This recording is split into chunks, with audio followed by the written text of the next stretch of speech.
함께 나눌 말씀 야고보서 1장 1절 그리고 3장 2절 말씀입니다. 신약성경 371면입니다. 야고보서 1장 1절 그리고 3장 2절.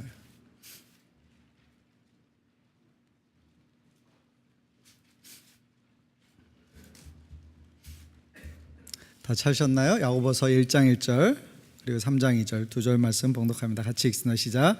하나님과 주 예수 그리스도의 종 야고보는 흩어져 있는 12지파에게 문안하노라. 아멘. 3장 2절 말씀입니다. 같이 읽습니다. 우리가 다 실수가 많으니 만일 말에 실수가 없는 자라면 곧 온전한 사람이라 능히 온 몸도 굴레 씌우리라. 아멘. 오늘부터 야고보서를 같이 주일날 말씀을 나누고자 합니다. 오늘은 첫 번째 시간으로 온전한 사람이 되라라는 주제로 같이 말씀을 나누고자 합니다. 예수 믿지 않는 사람에게 가장 큰 문제가 있다면 그것은 복음을 알지 못하고 하나님의 생명을 갖지 않은 것이라고 할 수 있습니다. 그들에게는 영원한 소망이 없는 것입니다. 그런데 예수 믿는 사람에게 있어서 가장 큰 걸림돌은 바로 믿는다고 하는 그대로 살지 않는 데 있다라고 할 수 있습니다. 다시 말해서 예수 믿는 사람과 예수 믿지 않는 사람으로 우리가 이 세상을 나누어서 생각해 볼 때 예수 믿지 않는 사람들이 복음을 듣고 또 복음 안에서 변화되어지는 삶을 살아가는 데 있어서 때로는 장애와 어려움을 주는 것이 바로 예수 믿는다고 하는 사람들이 예수 믿는 대로 살지 않는 것 때문에 그런 영향이 있다라고 하는 것입니다. 세속적인 일들, 이중적이거나 위선적인 것들, 또 별로 차별성이 없어 보이는 많은 일들이 그리스도인들로부터 받는 영향이 그들에게 부정적일 때가 참 많이 있다는 사실입니다. 한국 교회를 향하여서 많은 한국의 사람들이 그것을 굉장히 비판적으로 말할 때 기독교를 흔히 개독교라고 말하고 목사를 목사라고 말하는 경우들이 있습니다. 그런 말들을 듣는 것이 참 불편하고 또 한편으로는 굉장히 부끄러운 일입니다. 너무나 안타까운 것은 그런 말을 들을 때 그렇지 않습니다, 여러분이 잘 알지 못해서 그렇지 라고 말할 수 있는 것이 아니라 사실이 그렇습니다 라고 인정할 수밖에 없는 그런 모양으로, 그런 삶으로 살아가고 있는 우리가 참 때로 안타까울 때가 있습니다. 그것은 어떤 특정한 목회자들이나 특정한 교회의 지도자들을 향하여서 일컬어지는 말이 아니라 우리 자신을 포함하여서 한국교회가 특별히 이 세대 가운데 복음으로 살아가야 할 사람들이 그대로 살지 못하는 일로 말미암아서 일어난 일이기 때문에 참 마음의 무거움을 갖게 합니다. 그래서 이 시대에 다시 한번 필요한 말씀으로 이 야고보서의 말씀을 저와 여러분이 좀 나누기를 원합니다. 그래서 이 야고보서가 우리에게 주는 영적인 교훈을 따라서 우리가 새로운 삶, 변화된 삶으로 하나님 앞에 살아갈 수 있기를 바랍니다. 이 야고보서는 누가 썼을까요? 이런 또 굉장히 평범한 질문을 해봅니다. 누가 썼을까요? 야고보가 썼습니다. 야고보는 누구이죠? 성경에는 여러 명의 야고보가 나옵니다. 그런데 이 야고보서를 쓴 야고보는 누구냐면 예수님의 형제 야고보입니다. 그는 처음에 예수님이 행하시는 많은 일들에 대해서, 그의 가르침에 대해서 별로 긍정적이지 않았던 사람입니다. 그런데 그가 회심하고 이제 교회의 지도자가 되었습니다. 이 야고보가 교회 역사 가운데 남긴 가장 큰 발자취는 사도행전 15장에서 예루살렘에서 첫 번째 교회의 지도자들의 회의가 있었습니다. 그들이 모인 이유는 뭐냐면 이방인들이 구원 얻는 문제에 대해서 일부 유대인들은 편협한 시각을 가지고 있었기 때문에 그렇지 않다라고 하는 주장을 했습니다. 또 어떤 사람들은 이방인에게도 유대인들이 져야 할 율법적인 짐들을 잔뜩 지우는 것이 마땅하다 이렇게 주장하기도 했습니다. 그럴 때 이 야고보가 교회 회의를 주관하면서 바울의 그 전도 여행기를 듣고 베드로의 간증을 들으면서 하나님의 뜻을 분별하게 되어집니다. 그것은 바로 아모스서에서 말한 다윗의 무너진 그것을 구축하는 그러한 역사가 있게 될 것이다. 그래서 하나님 앞에 이방인과 유대인이 차별 없이 구원받는 사실에 대해서 말씀해 주게 되었던 것입니다. 야고보가 이 편지를 쓰게 되었을 때 그리스도인들은 두 가지 어려움에 직면해 있었습니다. 하나는 외적으로 바깥으로부터 오는 환난과 핍박이었습니다. 초대교회 당시는 거의 기독교가 국교화되기까지 한 300여 년 동안 큰 어려움을 많이 경험했었습니다. 야고보가 이 편지를 쓴 때는 비교적 이른 시기였습니다.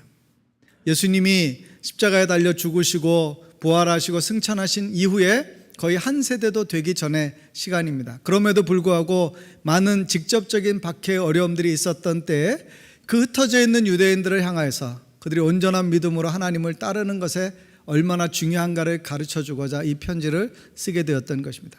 또 하나 그들이 직면하고 있었던 것은 그때 당시에 니골라당과 같은 사람들, 또 초대교회 성경에 나오는 영지주의자들처럼 헬라 철학의 영향을 받아서 모든 것을 분리해서 이원론적으로 생각하는 사람들이 있었습니다. 오늘 우리의 사역 가운데도 그런 영향이 있어서 우리가 흔히 그것을 2층의 기독교다 이렇게 말합니다. 2층의 기독교. 그 이원론적인 사고라고 하는 것은 간단하게 말하면 영적인 것은 거룩한 것이고 육적인 것은 악한 것이다, 속된 것이다 이렇게 구별하는 것입니다. 그렇기 때문에 하나님 안에 있을 때 혹은 공동체 안에 있을 때 영적인 일을 행할 때 그것은 거룩하고 그때에는 거룩함으로 나아가지만 우리의 몸은 어차피 죽으면 썩어질 것이고 이것은 우리에게 아무런 것도 아니다. 그렇기 때문에 그냥 함부로 살아도 된다라고 하는 생각을 가진 사람들이 있었습니다. 그래서 그들이 육체적으로는 굉장히 방종하고 방탕한 삶을 살았던 것입니다. 그렇기 때문에 야고보의 관점에서 볼 때 또 그 시대의 영적인 리더들의 관점에서 볼 때 그들의 그러한 삶의 모습이 그리스도인으로서 합당치 않다라는 것을 지적하게 되었던 것입니다. 그래서 우리가 믿는 것과 또 우리가 살아가는 것은 결코 분리해서 볼 수 있는 것이 아니라 그것은 하나인 것을 가르쳐 주고자 했던 것입니다.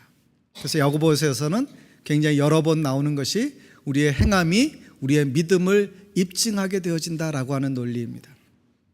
저와 여러분이 이 야고보서를 통해서 그것을 다시 한번 배울 수 있기를 바랍니다. 야고보는 굉장히 행위를 강조한 사람처럼 보여집니다. 그가 그렇게 그리스도인의 삶에서 행위가 얼마나 중요한가를 강조한 이유는 뭐냐? 그것은 우리가 만일 그렇게 믿는 대로 살지 않으면 우리에게 별로 유익이 없다라고 하는 것을 말씀해 주고자 하는 것입니다. 정말 우리가 믿는 것으로부터 오는 영적인 유익을 얻기 위해서라면 우리가 그렇게 살아야 한다는 것입니다. 여러분이 무언가를 아는데 지식적으로 그것을 아는데 그대로 하지 않는다면 그것이 여러분에게 유익함을 주지 않는 것과 같이 우리의 신앙도 동일한 원리가 적용되어진다는 것입니다. 또한 우리가 예수 그리스도를 믿는 그 믿음이라고 하는 것은 우리로 하여금 그것을 관념적으로 받아들이게 하고 그 다음에 우리의 삶은 그것과 분리되어진 채 그냥 자유롭게 살아갈 수 있도록 내버려 준 그런 상태에 있는 것이 아니라 그것은 서로 밀접한 관계가 있다는 거예요. 그래서 믿는다라고 하는 것은 우리를 더 성숙하고 온전한 삶으로 인도해 간다라고 할 수 있다는 것입니다. 야고보서에서 이 전체를 생각할 때 가장 중요한 핵심적인 한 단어를 생각한다면 그것은 온전함이라고 할 수 있습니다. 야고보 기자는 이 말씀을 통해서 우리에게 가르쳐 주기 원하는 것이 있는데 그것은 뭐냐면 우리가 그리스도인으로서 온전한 사람이 되어야 한다라고 하는 것입니다. 오늘의 메시지의 첫 번째는 이런 질문을 해보는 것입니다. 행위 구원인가? 혹은 구원의 행위인가? 야고보서가 초기 기독교 역사 가운데 혹은 종교개혁 이후에도 많은 사람들에게 때로는 바울이 가르쳐주고 있는 믿음으로 말미암는 구원과 서로 상반된 논리를 갖는 것처럼 이해되어지기도 했습니다. 왜냐하면 바울은 오직 의인은 무엇으로 살리라? 믿음으로 말미암아 살리라 그렇게 가르쳤습니다. 복음은 하나님의 능력이 되어서 우리를 구원하는데 그 구원의 은혜는 뭐냐? 우리 스스로 구원할 수 있다는 사실, 구원할 수 없다는 사실을 겸손하게 인정하고 전적으로 하나님께서 베풀어 주시는 그 은혜로 말미암아 구원받는다는 것을 가르쳐 주는 것입니다. 그런데 야고보는 마치 그 구원이 무언가 부족함이 있어서 우리에게 행위를 강조하는 것처럼 표현하는 그것을 사람들은 굉장히 어렵게 받았던 것입니다. 너희 믿음이 행함으로 나타나지 않으면, 입증되어지지 않으면 그 믿음은 가짜다라고 말할 때 사람들은 그럼 우리가 행위로 구원받는 것인가 이렇게 생각하기도 했던 것입니다. 그렇기 때문에 행위로 구원받는다라고 말했을 때 그것은 하나님의 복음과 다른 것이다라고 어떤 사람들은 이해했던 것입니다. 그런데 야고보가 말하고자 했던 것은 하나님의 구원이 사람의 어떤 행위로 말미암아서 완성되어지는 것이 아니라 그 결과가 구원받은 사람이라면 행위로 그것을 표현하는 것이 마땅하다라고 하는 것을 가르쳐 주고 있는 것입니다. 온전한 믿음은 행함이 있는 믿음이라야 그것이 온전하다는 것입니다. 이 땅에도 기독교 안에도 어떤 사람들은 행위를 더 많이 강조하기 때문에 심지어는 그것을 우리가 이름하여 행위구원론이다 이렇게 붙이기도 합니다. 예를 들어서 캐톨릭 같은 경우는 복음의 진리 위에 더하여서 인간의 공로적인 행위를 강조합니다. 그래서 이 두 가지가 결합되어서 구원이 이루어지는 것으로 이해합니다. 그러나 온전한 복음은 뭐냐? 우리는 행위로 구원받는 것이 아닙니다. 우리는 우리 스스로 구원받을 수 있는 능력이 없다는 것을 인정하고 하나님의 은혜로 구원받는 것입니다. 그런데 우리가 구원받았다면 그 다음에는 구원받은 사람으로서의 삶을 살아가야 한다는 것입니다. 그 특권을 누려야 되고 그 책임을 감당하는 것이 마땅하다는 것을 말하는 것입니다. 여러분에게 가장 정확한 예가 될지는 모르겠지만 만약 이렇게 생각해 보십시오. 어떤 사람이 거린이에요. 매일 하루하루 다른 사람에게 그냥 얻어먹고 살아가고 있습니다. 남이 주는 남긴 음식을 먹고 살아갑니다. 어느 날 그가 큰 돈을 상속받았다는 사실을 알게 되었습니다. 그에게 통장이 주어졌어요. 그 통장에는 엄청난 돈이 있습니다.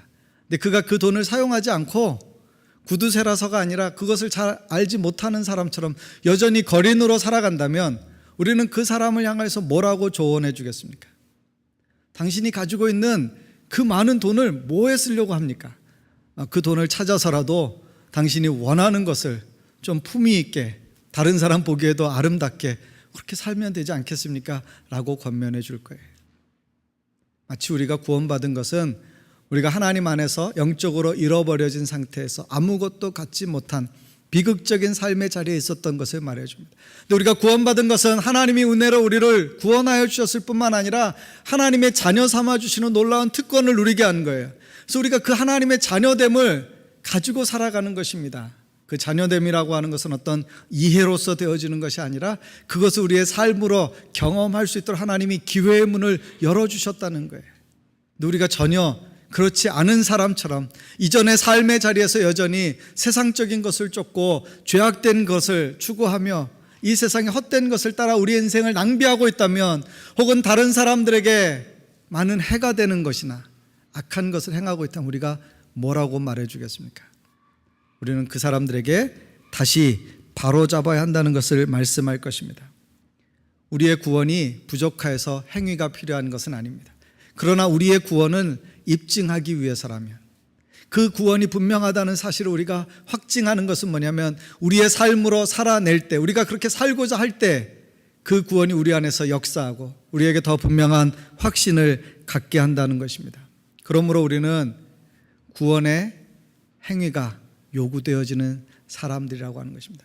어쩌면 로마서는 믿지 않는 사람들을 향해서 그들이 왜 죄인이며 왜 하나님의 전적인 은혜로 구원받아야 되는가를 가르쳐 준다면 야고보서는 이미 믿는 사람들을 향해서 여러분의 삶 가운데서 믿음대로 살지 않으면 여러분이 믿는다라고 하는 그대로 살지 않으면 여러분의 삶은 결핍되어 있고 무언가 잘못되었습니다라고 하는 그런 지적을 받는다라고 할 수 있습니다. 저 여러분이 온전하게 하나님을 그렇게 따르는 믿음의 사람들이 되실 수 있기를 바랍니다. 오늘 두 번째 질문은 이거예요. 어떻게 그러면 온전한 사람이 될 수 있는가? 그럼 어떻게 우리가 온전한 사람이 될 수 있겠습니까? 그것은 믿음과 삶의 일치를 통해서 표현할 수 있다는 것입니다. 모순과 위선, 오식과 거짓, 이중성, 이것은 그리스도인에게 합당하지 않다라고 하는 것입니다. 여러분이 사람과 사람 사이에서도 만나서 대화를 하는데 상대방이 나한테 무언가를 설명하는데 그게 앞뒤가 맞지 않을 때, 이 사람이 지난번에 한 말하고 지금의 말이 다를 때, 이 사람이 나에게 거짓말을 하고 있다든지 아니면 나를 속이려고 한다는 것을 알게 됐을 때 여러분의 기분이 어떻습니까? 이 사람이 이런 사람인 줄 알았는데 전혀 다른 모습의 사람이라고 하는 것을 발견할 때가 있지 않습니까? 우리가 그럴 때 굉장히 당황스러운 것을 경험합니다. 그것은 우리 자신에게도 폐가 될 뿐만 아니라 다른 사람의 영적인 삶에서도 유익이 없다는 사실입니다. 그러므로 우리는 우리가 믿는다는 것과 우리가 살아가는 그것에서의 일치를 늘 추구하는 사람이 되어야 됩니다. 가끔 코미디 프로에서 그런 장면이 연출되지 않습니까? 한 사람이 집에서 엄마가 자식을 막 야단을 칩니다. 막 심하게 꾸지람을 하고 잔소리를 막 퍼붓는데 갑자기 전화가 와요. 그럼 전화 수화기를 들자마자 톤이 어떻게 돼요? 완전히 180도로 바뀌면서 완전히 부드러운 목소리. 그리고 거기서 꼭 대사로 나오는 단어가 할렐루야예요. 왜 그런지 모르지만 그게 아마 기독교인들에게 들으라고 하는 건지 표현하는 건지 모르지만 꼭 할렐루야 하면서 집사님 평안하시죠? 막 콧소리를 내는데 그 앞에서 있었던 그 많은 험한 소리를 들었던 자식이 그 장면을 목도할 때 우리 엄마가 굉장히 임기응변이 강하구나, 연기에 능하구나 라고 하는 것을 생각할 거예요. 여러분, 외식과 위선이라는 것은요, 가면을 쓰고 연기하다라는 의미가 있습니다. 우리가 우리의 삶이 보여지는 것과 또 드러나는 것이 같지 않다는 사실에서 때로 우리가 얼마나 큰 어려움을 경험합니까? 가끔 저도 제 아내로부터 그런 소리를 들을 때가 있어요. 당신이 이런 걸 교인들이 알면 이라고 저를 협박할 때가 있어요. 뭐냐고 또 가서 꼬치꼬치 캐묻지 않기를 바랍니다. 네? 당신이 이런 걸 알면. 우리가 가장 가까이 있는 사람들에게, 특별히 식구들에게는 자유롭게 보여준 어떤 모습들이 때로는 좀 마음에 꺼리낌이 될 때, 당신이 이런 걸 사람들이 알면, 이렇게 말할 수 있지 않습니까? 여러분, 그런 말을 어쩌다 한번 듣는 거는 용서가 되겠지만 매일같이 그런 말을 듣는 삶을 사는 것은 우리에게 합당하지 않은 삶인 줄로 믿습니다.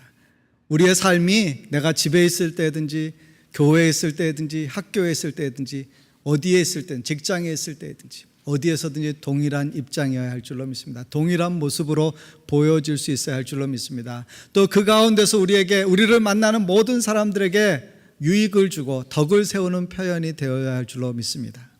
여러분, 만약에 여러분에게 누군가가 자꾸 전도하려고 한다면 여러분 얼굴 표정을 바꾸셔야 돼요. 예? 여러분이 환하게 밝게 웃으면 누군가가 혹시 예수 믿으세요? 이렇게 물어볼 텐데 여러분이 굉장히 엄숙하게 진지하게 혹은 고통스러운 표정으로 등을 다니시면 예수 믿고 구원받으세요, 평안함을 누리시기 바랍니다, 이렇게 전도지를 나누어 줄지 몰라요. 여러분이 누군가에게 여러분의 삶에 그냥 겉으로 드러나는 것을 통하여서도, 여러분이 그냥 풍기는 그런 이미지를 통하여서도, 여러분의 삶의 내용을 통하여서도 하나님 앞에 영광 돌리는 그런 믿음의 삶을 살아가시기를 바랍니다. 이제는 온전함과 거룩함을 추구하고 믿는 대로 살아가실 수 있기를 바랍니다.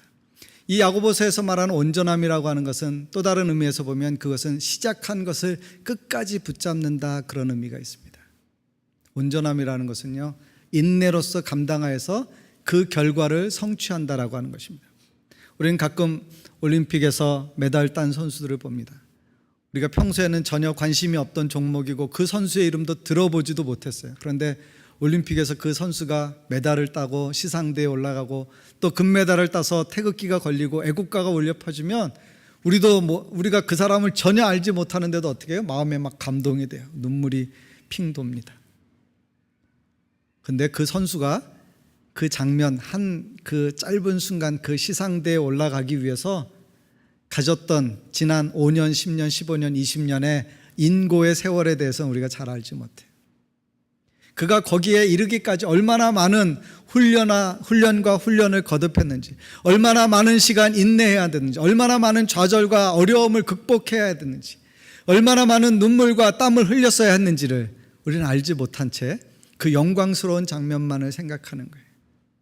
그러나 성도 여러분, 거꾸로 말하면 오늘 우리가 살아가는 동안에 우리가 훈련받을 수도 있고 어려워할 수도 있고 고난 가운데 있을 수도 있습니다. 근데 우리가 누려야 될 장면이 있어요. 그것은 뭐냐면 우리가 하나님 앞에 설 때 영광스러운 시상식처럼 믿음을 가지고 끝까지 하나님을 신뢰하며 따랐다라고 하는 그런 사람으로 서는 것인 줄로 믿습니다.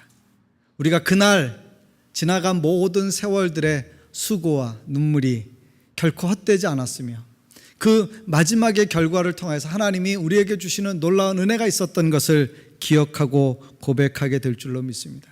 여러분이 그런 삶으로 하나님 앞에 살아가실 수 있기를 바랍니다.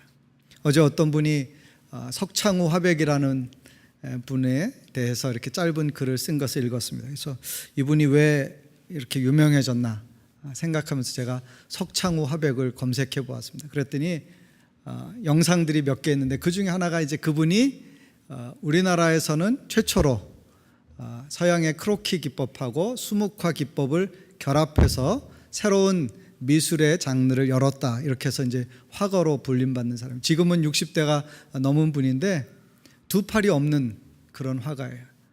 30대 초반에 감전사고로 두 팔을 잃었습니다. 그래서 두 손이 다 의수예요. 할 수 있는 것은 이게 구부리는 것도 안 돼서 그냥 이렇게 뻗친 채에서 이렇게 팔을 움직여서 글씨를 쓰거나 그림을 그리는 거예요. 음식도 자기 손으로 먹지 못합니다. 그래서 누가 먹여줘야 되고요. 화장실도 혼자서 갈 수 없어서 누가 가서 같이 일을 보는 동안에 도와줘야만 할 수 있어요. 그가 그림에 대한 재능을 발견하고 그림을 배웠습니다. 그를 가르쳐준 교수님으로부터 굉장히 중요한 것들을 배웠을 뿐만 아니라 정말 탁월함을 갖게 되었어요.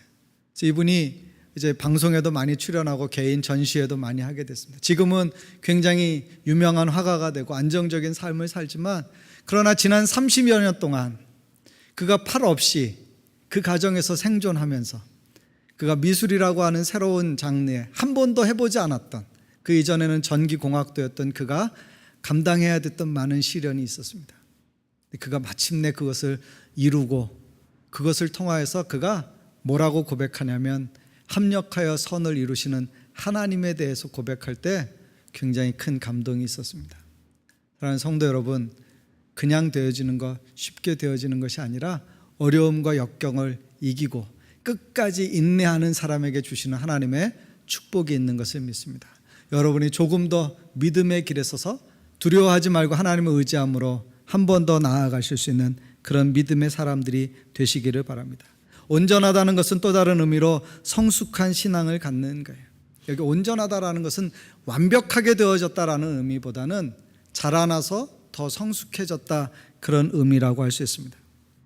밴쿠버에서도 여러분이 운전하실 때 처음 운전면허를 받거나 또 이제 처음 오시면은 차 뒤에다가 L자, 그 다음에는 N자를 붙이고 다녀요. 그거는 뭐죠? 어떤 의미가 있어요?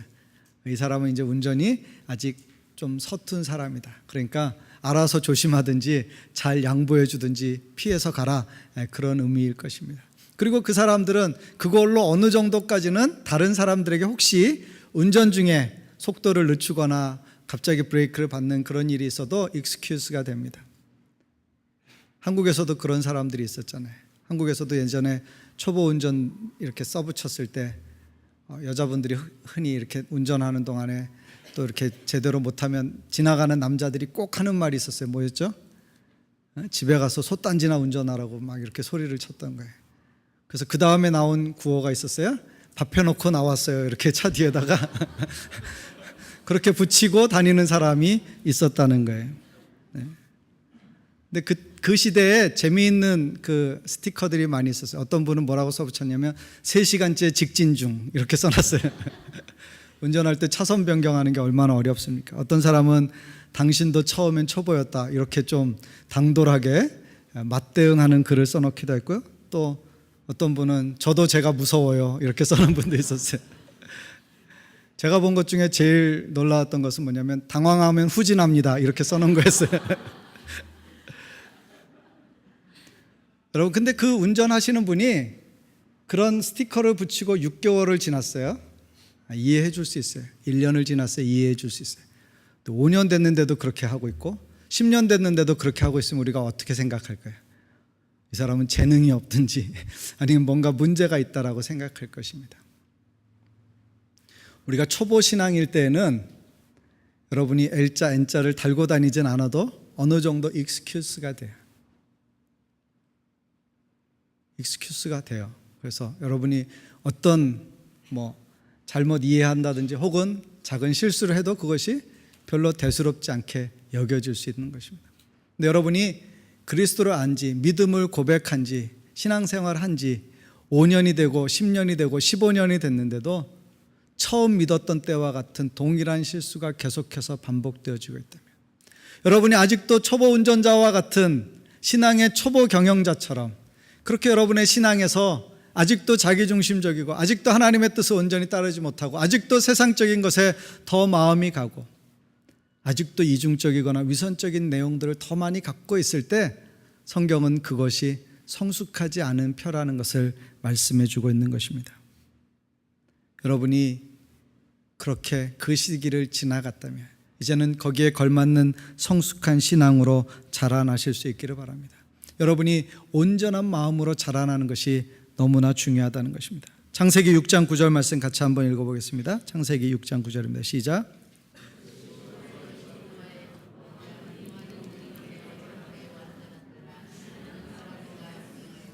노아를 어떻게 설명했어요? 성경이 의인이고 당대의 완전한 자라. 그는 하나님과 동행하였더라. 여러분, 우리가 하나님 앞에 인생을 살고 난 뒤에 성경 기자이든 하나님의 관점에서 우리를 바라보시면서 노아처럼 의인이고 당대에 완전하다, 하나님과 동행하였다, 그런 평판을 받을 수 있는 믿음의 사람들이 되실 수 있기를 바랍니다. 믿음의 사람이 되실 수 있기를 바랍니다. 축복해 주는데도 원하지 않으시는 분이신가요? 아니요, 우리가 그것은 어려운 과제예요. 어떤 면에서 보면 우리가 그렇게 사는 것은 지금 살아왔던 방식대로 편하게 사는 것보다 훨씬 더 많은 대가와 희생을 해야 되는 어려운 일일 수 있습니다. 근데 그것이 성경이 가르치고 있는 온전한 인생을 사는 비결이라는 거예요. 여러분이 그것을 몰랐기 때문에 그렇게 살아간다면 그것은 어느 정도 이해할 수 있지 않습니까? 인간적으로 볼 때, 하나님의 관점에서가 아니라 우리가 생각할 때 그 사람이 정말 몰라서 그랬다면, 근데 많이 알고도 그렇게 산다면 우리는 그것이 얼마나 어려운 일인지, 얼마나 아픈 일인지를 알게 될 것입니다. 온전하다는 것은 하나님 앞에 구별되어진 것을 말합니다. 여러분이 그렇게 성숙한 신앙으로 나아가실 수 있기를 바랍니다. 세 번째 질문은 왜 온전함을 추구해야 하는가 하는 것입니다. 왜 온전함을 추구해야 하는가? 여러분이 이 야고보의 메시지를 우리가 계속 공부하겠지만 이 야고보서를 통해서 배울 수 있는 것 중에 하나, 왜 온전함을 추구해야 되는가? 그 이유는 뭐냐면 마귀를 대적하기 위해서입니다. 사단에게 승리하기 위해서예요. 야고보서 4장 7절 말씀 같이 한번 읽습니다. 시작. 그런즉 너희는 하나님께 순복할지어다 마귀를 대적하라 그리하면 너희를 피하리라. 사단은 영특합니다. 지혜가 있습니다. 우리를 잘 알고 있어요. 모든 사람이 다 똑같은 문제로 넘어지지 않습니다. 똑같은 문제로 시험에 빠지지 않습니다. 똑같은 문제로 고통받지 않습니다. 어떤 사람은 그것에 대해서 전혀 문제가 없는 그 영역에서, 그러나 다른 영역에서 어려울 수 있어요. 그래서 사단은 어떻게 해요? 두 가지 방식으로 우리를 공격해 옵니다. 하나는 우리를 위협하는 거예요. 우리가 실패하거나 죄를 짓거나 잘못했을 때 사단은 여지없이 우리를 어떻게 해요? 참소합니다. 정죄합니다. 우리가 그 죄로부터 이길 수 없다는 것을, 그 죄를 극복하지 못하는 것을, 너는 그렇게 살다가 그렇게 끝날 거야 라고 하는 것으로 우리의 마음에 정죄감을 갖게 하고 우리의 마음을 고통스럽게 합니다. 또 한편에서는 사단이 우리를 어떻게 시험에 빠뜨리는가? 그것은 광명한 천사로 유혹하는 것입니다. 사단의 또 다른 속성은 뭐냐면 거짓말하는 거예요. 그래서 꼬이는 것입니다. 사람이 이렇게 꿰요. 그래서 그 꿰임에 넘어가면 어떻게 돼요? 사람이 시험에 빠지는 것, 올무에 걸리게 되어지는 것입니다. 사단이 처음부터 이 일이 되면 이런 결과가 있을 것이라고 말해줍니까? 죄를 짓는 일에 있어서 우리가 그 죄의 결과를 때로는 굉장히 달콤한 것처럼 여길 때도 있어요. 그리고 남들도 다 그렇게 살아가는데, 여러 번도 아니고 한 번뿐이라는데 뭐 이런 말들이 우리를 죄 가운데 넘어지게 할 수 있어요. 그래서 우리가 어떻게 해요? 나중에는 마귀의 종처럼 살아가는 것입니다. 우리가 하나님께 속하여서 성령을 따라 살아가지 않으면, 갈라디아서 5장의 논증은 뭐냐면 분명하게 우리가 사단에게 속하여서, 그 사단에게 속하였다는 것은 사단의 소유가 되었다는 말은 아닙니다. 그러나 우리가 이 땅에서 살아가는 동안에 하나님의 자녀임에도 불구하고 하나님을 기쁘시게 하는 삶이 아니라 사단이 즐거워할 만한 일을 하면서 산다라고 하는 것입니다. 그때 우리가 이길 수 있는 방법이 뭐냐? 야고보서 4장 7절에서 그렇게 말씀하신 거예요. 너희는 하나님께 순복할지어다 마귀를 대적하라 그리하면 너희를 피하리라. 여러분, 소극적인 자세로 수비만 하는 것이 아니라 어떻게 적극적으로 공격하는 것입니다. 공격이 최선의 수비가 될 수 있습니다. 여러분의 신앙에서 사단이 우리의 마음 가운데 주는 것들이 있습니다. 우리의 마음을 먼저 흔들어 놓습니다. 우리의 주변 상황으로 말미암아 우리가 그렇게 우리가 하고자 하는 잘못된 것을 합리화시키도록 도와줍니다. 그리고 우리가 약한 부분들, 우리가 강점으로 사용하는 부분이 아니라 우리 안에 있는 약한 부분들을 긁어서 우리로 하여금 어떻게 해요? 거기에 넘어지게 하는 것입니다. 한번 넘어지고 나면 그 다음에 우리가 정신을 차리지 못해요. 마치 권투 선수가 펀치 한 방 큰 거 맞고 다운됐다가 일어서면 어떻게 해요? 좌우가 분간이 안 돼가지고 손은 올리고 있는데 상대방 선수의 눈을 피하지를 못합니다. 그래서 그 모든 것을 막고 결국은 더 큰 패배를 당하는 경우들을 우리가 종종 보지 않습니까? 영적인 원리가 그렇게 적용되어질 수 있다는 것입니다. 하나님 앞에 우리가 사단에게 지기 시작하면 그 다음에 어떻게 해요?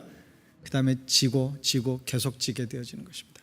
그렇기 때문에 우리가 견고하게 온전하게 서서 틈을 주지 말아야 하고 먼저 대적함으로 하나님의 이름으로 승리할 수 있는 저와 여러분이 되어야 할 줄로 믿습니다. 야고보서 4장 5절에 이렇게 기록됐습니다. 너희가 하나님이 우리 속에 거하게 하신 성령이 시기하기까지 사모한다 하신 말씀을 헛된 줄로 생각하느냐. 그 말씀이에요. 바로 하나님의 성령은 우리 안에서 너무나 안타까워하시고 아파하시고 슬퍼하시고 근심하신다는 것입니다.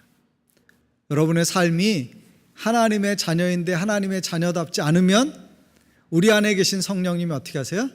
근심하신다는 게 근심하신다는 게. 여러분 성령을 근심케 하지 말고 성령을 기쁘시게 하는 저와 여러분의 삶이 되시기를 바랍니다. 야고보서에 보면 두 마음을 품은 자들은 하나님께 무언가 받기를 기대하지 말라고 했습니다. 그 두 마음이라고 하는 것은 뭐냐? 정함이 없는 마음이고요, 저울질하는 것이고요, 그 다음에 세상적으로 자기의 이익이 되는 것을 따라가고자 하는 그런 삶의 태도를 말하는 것입니다. 하나님 앞에 합당한 삶으로 살아가실 수 있기를 바랍니다. 그것은 마귀를 대적하는 거예요. 또 하나는 하나님을 닮은 신앙을 갖도록 하는 것입니다. 에베소서 4장 13절 말씀에 이렇게 기록되어 있습니다. 같이 한번 읽어볼까요? 시작. 우리가 다 하나님의 아들을 믿는 것과 아는 일에 하나가 되어 온전한 사람을 이루어 그리스도의 장성한 분량에 충만한 데까지 이르리니. 여러분, 우리가 성인 아이라는 개념 여러 번 설명드렸죠? 심리학에서 말할 때 외형적으로 성장하는 것만큼 내면의 성장이 같이 이루어져야 돼. 우리가 그리스도인으로서 우리에게 꼭 필요한 것이 있다면 그리스도의 장성한 분량에 이르도록 이제는 성숙한 어른의 신앙을 가져야 한다는 것입니다. 아이들끼리 사탕 가지고 장난감 가지고 싸울 때 우리가 어른으로서 중재할 수 있잖아요. 근데 만일 우리가 그 가운데 있다면 부끄러운 것처럼 우리의 신앙이 성숙한 신앙이 되어서 하나님을 닮아가야 한다는 것입니다. 그것이 매일매일 우리의 삶 가운데서 조금씩 발전해서 우리가 인생을 살아갈수록 시간이 흐를수록 신앙의 경륜이 쌓여갈수록 우리 안에서 거룩한 주님의 아름다우심이 드러나야 한다는 거예요. 우리를 향해서 그리스도의 향기라, 그리스도의 편지라, 우리를 향해서 그리스도의 대사다, 우리가 가질 수 있는 굉장히 아름다운 칭호들을 참 많이 가지고 있어요. 그런데 그것을 나타내지 못한 채 세상 가운데에서 누가 나 교회 다닌다는 거 알까봐 두렵게, 누가 나 예수 믿는다는 거 알까봐 두렵게 사는 그런 부끄러운 신앙이 되어서는 안 됩니다. 여러분의 삶으로, 여러분의 표정으로, 여러분의 마음으로, 여러분의 신앙의 태도로 하나님을 닮은 것들을 더 많이 드러내셔야 합니다. 성숙한 신앙이 되어야 되는 또 하나의 이유는 온전한 기도를 하기 위해서입니다. 야고보서 맨 끝에 보면 기도에 대한 강조가 나옵니다. 그리고 그 가운데 엘리야 이야기가 나옵니다. 엘리야가 아합 왕 때 기도하니까 하늘 문이 닫혀서 3년 6개월 동안 비가 오지 않고 그가 다시 기도할 때 하늘이 비를 내려주었다고 성경이 기록해 놓았습니다. 그런데 성경은 엘리야를 소개하면서 이렇게 말했어요. 야고보 기자가 엘리야는 우리와 성정이 같은 사람이로되. 이 말은 뭐냐면 우리와 똑같은 인간적인 제한을 가지고 있었다는 거예요. 엘리야가 슈퍼맨이었기 때문에 무슨 기상위성을 조작해서 어떤 일을 벌인 것이 아니라 그가 단지 기도했는데 그는 기도로 온전하게 되었을 뿐만 아니라 온전함으로 하나님 앞에 나아가 기도하는 사람이었어요. 너희 중에 무슨 일이 있거나 혹은 병든 자가 있을 때 야고보 기자는 우리에게 뭐라고 말합니까? 기도하라고 말합니다. 그것은 우리를 더 온전한 삶으로 나아가도록 인도하여 주는 축복의 통로가 되는 것입니다. 사랑하는 성도 여러분, 하나님 앞에 마귀를 대적하고 하나님을 닮은 삶으로 온전하게 살아가실 수 있기를 바랍니다. 그것이 우리가 이 땅에서 살아가야 할 축복입니다. 우리가 그렇게 살 때 하나님은 좋고 우리는 다 잃어버리고 빼앗기고 희생하고 수고하고 고생하는 거냐? 그렇지 않습니다. 여러분, 하나님께서 주시는 놀라운 은혜가 뭐냐? 하나님을 기쁘시게 하면 그것이 우리의 삶의 진정한 기쁨이 되게 한다는 거예요.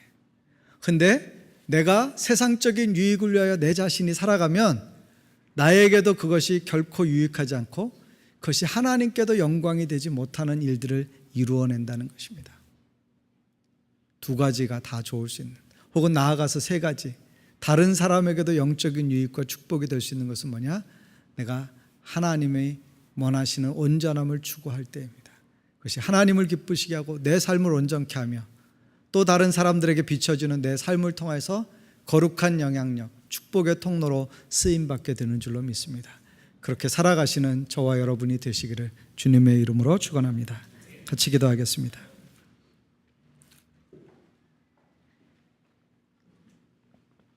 이 시간에 함께 기도하실 때 하나님, 온전하고 성숙한 신앙을 갖게 해주십시오. 이 세대에서 거룩하게 구별된 삶, 온전히 하나님을 닮는 삶을 살아가게 해주십시오. 영적인 초보에서 이제는 성숙한 신앙인으로 자라나게 해주십시오. 하나님을 온전히 경외하는 저희들이 되게 해주십시오. 우리의 삶을 통하여서 세상 가운데 하나님의 영광, 교회의 영광을 나타내게 하여 주옵소서. 하나님, 우리의 부족함과 연약함을 회개합니다. 우리의 죄를 회개합니다.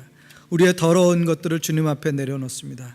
하나님, 이후로는 우리가 다시 한번 주님의 아름다우심처럼 그렇게 아름다운 삶을 살아갈 수 있도록 축복해 주십시오. 우리를 그렇게 이끌어 주십시오. 우리 합심하여 기도합니다. 사랑과 내가 많으신 아버지 하나님, 감사합니다. 이 아침 우리가 함께 야고보서의 말씀을 나누었습니다.